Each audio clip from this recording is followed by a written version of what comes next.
तुम्ही पाहत आहात MCN न्यूज मराठी। संग्रामपूर तालुक्याच्या वकाना गावातील शेतकरी मोहन रामदास उगले यांच्या राहत्या घरातील एका रूमला 9 डिसेंबरच्या मध्यरात्री अचानक आग लागल्याने घरातील सोयाबीन, रोख रक्कम 40,000 आणि इतर शेती साहित्य जळून खाक झाल्याने शेतकऱ्याचे मोठे आर्थिक नुकसान झाले आहे।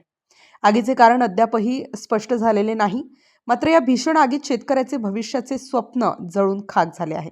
आज रोजी सदर शेतकरी कुटुंबाचा संसार उघड्यावर आल्याने सर्वत्र हळहळ व्यक्त करण्यात येत आहे।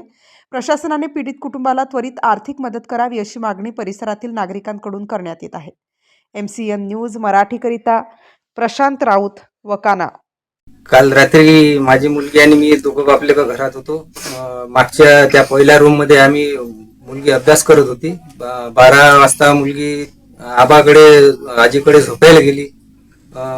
नंतर मला जाग आली 1 वाजताच्या सुमारात त्या धुरानं उठलो तर पाहिलं तर सगळं आग लागलेली होती। त्यामध्ये 15 क्विंटल सोयाबीन जळलं, एक तिळाची पोतळी जळली, कॅश होती।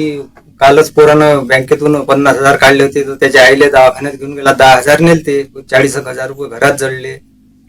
असं जवळपास म्हणजे कपडे नाही, सगळं जळून खाक झालं। आग कशामुळे लागली हे काही कारण समजलं नाही। घरी काही कोण नव्हतं, काही स्वयंपाक नाही केला, काही आरती बत्ती नाही केली, दिवाबत्ती अगरबत्ती घरात लावली नाही, तरी आग लागली। हे सगळं हे कपाट, फ्रीज सगळं जळून खाक झालं।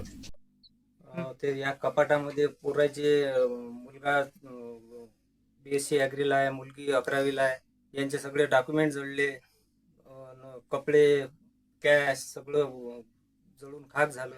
तर शासनाला अशी माझी नम्र विनंती आहे की त्यानं तातडीनं जरासं मदतीचं हे करावं, बस एवढंच मागणं आहे।